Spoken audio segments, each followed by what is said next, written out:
राधा वल्लभ श्री हरिवंश श्री वृंदावन श्री वंचन सभी को प्यार भरी राधे राधे। आपका अपना चैनल हमारी संस्कृति में आप सभी का हार्दिक स्वागत है। आज मैं आपको तारा रानी की कथा सुनाऊंगी, तो चलिए कथा आरंभ करते हैं। भगवती काली को ही नीलरूपा होने के कारण तारा भी कहा गया है।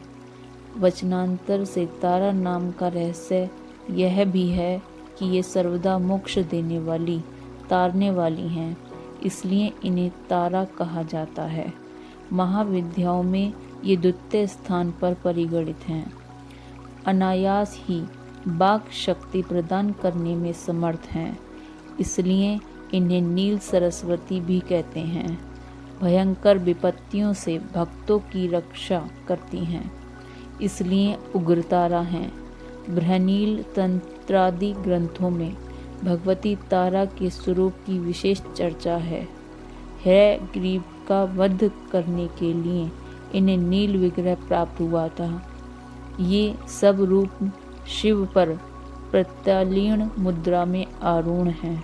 भगवती तारा नील वर्णा वाली, नील कमलों के समान 3 नेत्रों वाली तथा हाथों में कैंची, कपाल, कमल और खंडक धारण करने वाली हैं। ये व्याघ्र चरम से विभूषिता तथा कंठ में मुंडमाला धारण करने वाली हैं। शत्रुनाश, वाक् शक्ति की प्राप्ति तथा भोग मोक्ष की प्राप्ति के लिए तारा या उग्रतारा की साधना की जाती है।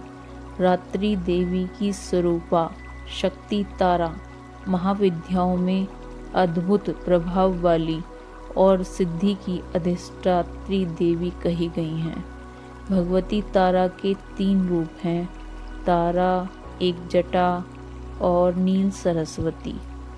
तीनों रूपों के रहस्य, कार्यकलाप तथा ध्यान परस्पर भिन्न हैं, किंतु भिन्न होते हुए भी सबकी शक्ति समान और एक है। भगवती तारा की उपासना मुख्य रूप से तंत्रोक्त पद्धति से होती है, जिसे आगमोक्त पद्धति भी कहते हैं। इनकी उपासना से सामान्य व्यक्ति भी बृहस्पति के समान विद्वान हो जाता है। भारत में सर्वप्रथम महर्षि वशिष्ठ ने तारा की आराधना की थी, इसलिए तारा को वशिष्ठराधिता तारा भी कहा जाता है। वशिष्ठ ने पहले भगवती तारा की आराधना वैदिक रीति से करनी प्रारंभ की। जो सफल न हो सकी, उन्हें अदृश्य शक्ति से संकेत मिला कि वे तांत्रिक पद्धति के द्वारा, जिसे चिनाचारा कहा जाता है, उपासना करें। जब वशिष्ठ ने तांत्रिक पद्धति का आश्रय लिया, तब उन्हें सिद्धि प्राप्त हुई।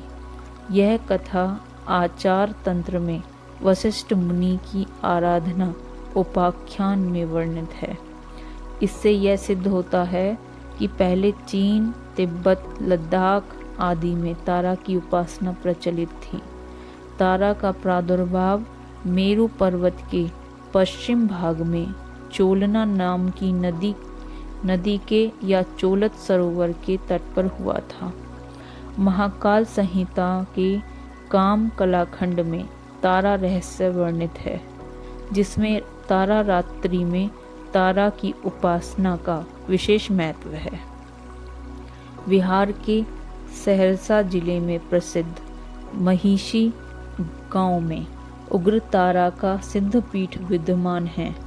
वहां तारा, एक जटा तथा नील सरस्वती की तीनों मूर्तियां एक साथ हैं। मध्य में बड़ी मूर्ति तथा दोनों तरफ छोटी मूर्तियां हैं। कहा जाता है कि महर्षि वशिष्ठ ने यहीं तारा की उपासना करके सिद्धि प्राप्त की थी। तारा शास्त्र के प्रसिद्ध ग्रंथ महाकाल संहिता के गुह्यकाली खंड में महाविद्याओं की उपासना का विस्तृत वर्णन है। उनके अनुसार तारा का रहस्य अत्यंत चमत्कारजनक है। तो ये